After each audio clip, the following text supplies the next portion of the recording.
Bienvenidos a una nueva entrega de Curando con la Raíz y hoy vamos a darle tratamiento a una cuestión muy especial que es el estrés. Bueno, como muchos habrán escuchado, es algo que está haciendo, digamos, como mucho ruido, ¿sí? Aunque se la llame la enfermedad silenciosa. El estrés está causando, digamos, verdaderos desequilibrios en muchos seres humanos. Y esto está aconteciendo porque no hay, digamos, una verdadera gestión, ¿sí? O una autogestión más consciente, más empática y más amorosa de lo que es el estrés, ¿sí? Entonces, la idea es que hoy podamos como volcar algunos impulsos, ¿sí? De distintas vertientes, llámense distintas medicinas o distintas formas de abordar, digamos, a algunos o padecimientos, ¿sí? Y en este caso, bueno, hablar del estrés es siempre, digamos, como todo un desafío para las personas que se dedican a realizar abordajes holísticos, ¿sí? De la enfermedad. Entonces, desde nuestra perspectiva, nosotros lo que siempre intentamos es como ofrecer un enfoque, digamos, como que se pueda, digamos, captar y que sea apto, digamos, para el mayor número de conciencias. Por eso es como que no vamos a hacer un abordaje exclusivamente, digamos, psíquico de la enfermedad, ¿sí? Y tampoco vamos a hacer un abordaje exclusivamente físico de la enfermedad, como hace, digamos, la medicina alópata cuando lucha o combate las enfermedades y no se aborda algún tipo de causa, ¿sí?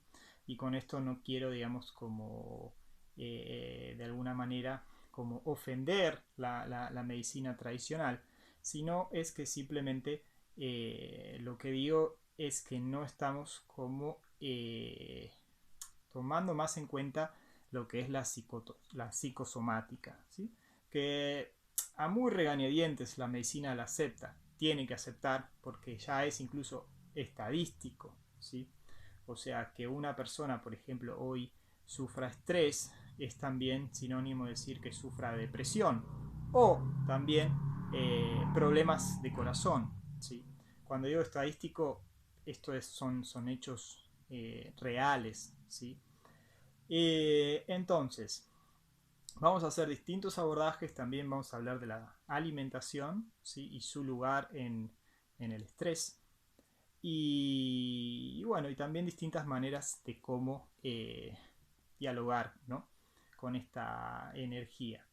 Primero lo que voy a aclarar es que tendríamos que hablar de dos tipos de estrés, un estrés negativo, un estrés positivo. El estrés positivo lo vamos a nombrar eustrés y el estrés negativo lo vamos a llamar distrés. Esto es algo, digamos, que surge a principios del siglo pasado cuando un doctor estudia los síntomas de diferentes personas y que eran como muy similares y compartidos, ¿no? Entonces él empezó como a darse cuenta de que la mayoría de los enfermos eh, enfermaban de ciertos trastornos, ¿sí? Que en este caso eran inherentes a cómo esas personas se relacionaban con lo externo, ¿sí? Entonces todos tenemos distintas formas de relacionarnos con lo externo. Hay personas, digamos, como que sufren imaginariamente, ¿sí? Hay personas que, bueno, se puede decir que tienen una relación más, digamos, distante con su conciencia. No vamos a decir que el autocentramiento, sí, o la falta, digamos, de vida espiritual como que de alguna manera nos estresa. Pero sí, si la persona está más consciente de los principios de resiliencia interna, esto quiere decir de su capacidad para adaptarse al medio, esa persona, digamos, como que va a tener como mayor cintura, ¿sí? Ante circunstancias que se revelen como adversas, ¿sí? Entonces, como que lo que quiero decir respecto al tema, digamos, de la psicosomática es que hoy la medicina como que reconoce de que, por ejemplo, el miedo es hormonal, ¿sí? De que si la persona está estresada, inunda su organismo con cortisol, y si la persona tiene mucho cortisol, pues va a ser una persona, digamos, como que tarde o temprano va a terminar teniendo algún problema en algún órgano, ¿sí? Como mencionaba antes, la estadística habla de que el más afectado es el corazón, ¿sí? Entonces, eh, esto es muy interesante porque abriría paso, digamos, a una nueva forma de entender, digamos, la relación con el estrés. Si nosotros no llevamos una forma de vida más conectada con nuestra naturaleza o con la naturaleza, que ayuda a producir de forma natural, digamos, como el antídoto para el estrés, que es la serotonina, siempre vamos a estar, digamos, como, bueno, manifestando algún que otro tipo de desorden o desequilibrio, porque esta hormona nos impacta directamente en el sistema nervioso central y bueno, produce todo tipo de trastornos psíquicos y físicos, ¿sí? Entonces, decir que el estrés es la causa de todas las enfermedades es como algo parcial, ¿sí? ¿Por qué? Porque es nuestra relación con el estrés o es nuestro grado de apertura a un principio interno la que nos ayuda a danzar, si se puede decir, con elementos de la vida, ¿sí? Y poder hacer de eso un juego o no, ¿sí? Y sobre todo, digamos, tenemos una forma de vida estresante porque, bueno, nuestra forma de coexistir o de habitar la Tierra siempre se puede decir que es de manera como sobreestructurada, ¿sí? O, como diría Claudio Naranjo, es muy apolínea, ¿sí? Y esto es algo muy importante porque es como que la mayoría de la gente enferma, ¿sí? Por estrés, no solo por estar como lejos de esta presencia interna, sino por simplemente no darle lugar a su niño interior. Que muchos me dirán, bueno, el niño interior es lo más parecido al yo superior, o a una energía, digamos, como divina o espiritual, o el nombre que uno le quiera dar. Y sí, puede que sí, porque de alguna manera es un estado de presencia y es un estado, digamos, de creatividad plena que nos permite estar, digamos, como en el mundo de una manera, digamos, que, no sé, que el mundo no nos impacte tanto, ¿sí? Quizás nos hagamos más transparentes y no tengamos, digamos, como, no recibamos tanta carga del mundo, ¿sí? Sobre todo, ¿por qué? Porque el niño, digamos, siempre vive en un estado de apertura, ¿sí? Y hay muchos niños que incluso no le tienen ni miedo a la muerte, ¿sí? Que ese también es otro temor que está muy insertado, digamos, en el propio inconsciente y que también está relacionado a la forma en cómo vivimos, ¿sí? Vivimos como si la muerte, digamos, nunca fuese a llegar, y esto involucra un sinnúmero de excesos y una forma, digamos, como muy desequilibrada de relacionarnos con la vida y con los reinos. Entonces, cuando decía esto de la forma de vida apolínea, es esto, ¿no? No darle lugar a la distensión, a la relajación, al arte, ¿sí? Y a elementos que actúan, digamos, como del otro lado del cerebro, ¿no? Es como que el estrés o esta forma así como tan desequilibrada, como decíamos, es como que acontece aquí, ¿sí? Y cuando estamos del otro lado es como que no conocemos eso. Pero decíamos también, la dosis de alguna manera hace el veneno. Entonces un estrés positivo, ¿sí? Quiere decir que es un estrés que tonifica. Tampoco es que estamos como así, eh, como bueno, todo el día jugando y no tomando, digamos, como cierto lugar en el mundo.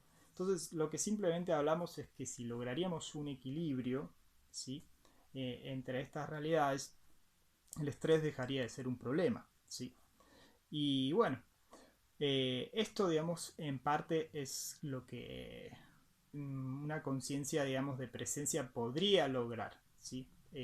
Volver como a esa, sí, a esa visión y que nos estaría como recreando, ¿sí? Todo el tiempo. Y con respecto al tema de la alimentación, bueno, lo que sí tengo para agregar, más allá de un tipo de alimentación que no sea tan adrenalizante, ¿sí? Que bueno, esto es todo un desafío porque si la persona está estresada, difícilmente pueda encontrar alimentos que no respondan al mismo patrón. Por eso es como lo que decíamos al principio. Eh, si la emoción, ¿sí? Es un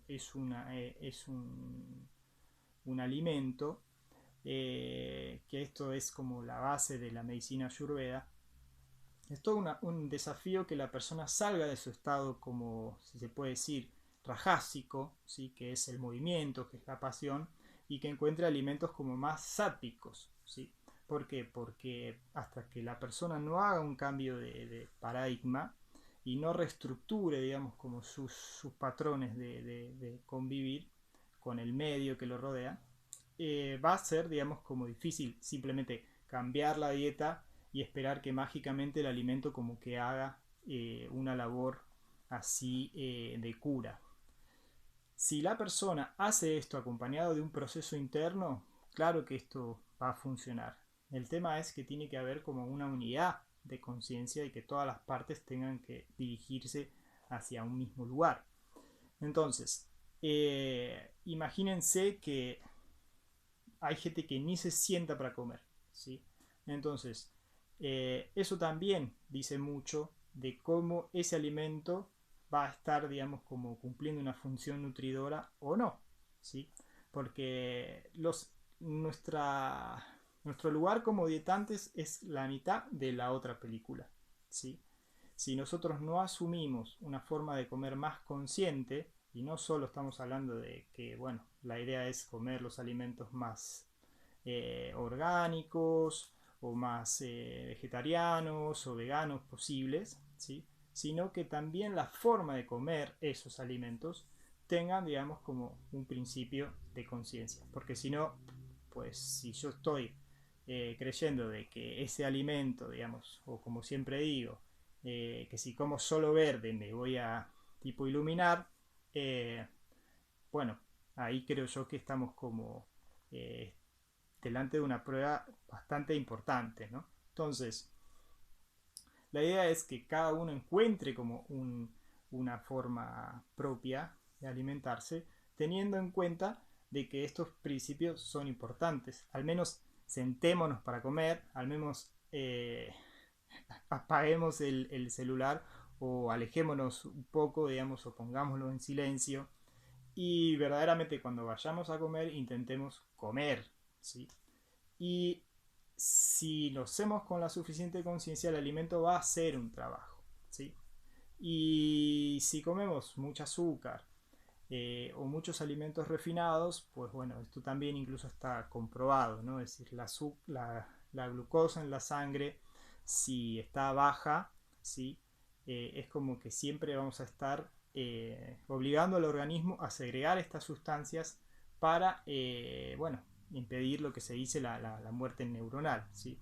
Entonces las personas que están muy adrenalizadas siempre están, digamos, como, bueno, fluctuando con estas hipoglucemias o hiperglicemias, sobre todo si las personas, digamos, toman muchos, digamos, como estimulantes del sistema nervioso central, ¿sí? Como son el mate, el café, ¿sí? En exceso. Esto es algo que también lo charlamos en otro video de Curando con la Raíz, que se llama Cafeína sí o cafeína no, y también es un dato importante para darle tratamiento. Entonces, si no nos relajamos lo suficiente, bueno, esto también es algo que, bueno, a mucha gente le acontece. No dormimos bien, estamos como todo el tiempo durmiendo poco y bueno, es algo vital porque es así como el organismo se regenera también hormonalmente. Y bueno, poco más puedo agregar, más que lo que charlamos hoy. Sí que está bueno, digamos, que empecemos como a autogestionar el estrés, sobre todo, digamos, en la forma en que nos relacionamos con el medio desde cierta, digamos, apertura y conciencia, ¿sí? En mi caso, bueno, es como que si pienso en una situación que me estresa, digamos, y ya la estoy que tengo que hacer, por ejemplo, de acá a unos días, y como que es una situación que como que requiere mucho de mí, de estar, digamos, de presencia, de acción, siempre intento,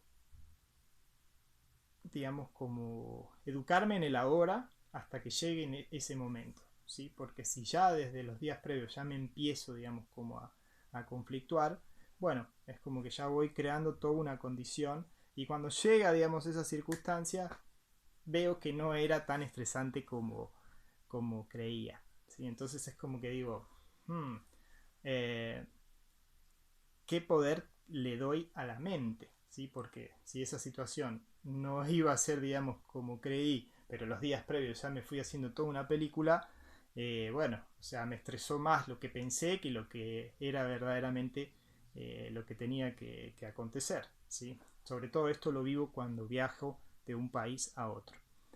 Sí que son situaciones estresantes, pero ya empiezo, digamos, como a sufrir una semana, así, entonces, ¡pah! Me broto de caspa o me vuelvo como más irascible y, bueno, independientemente de lo que coma, ¿sí?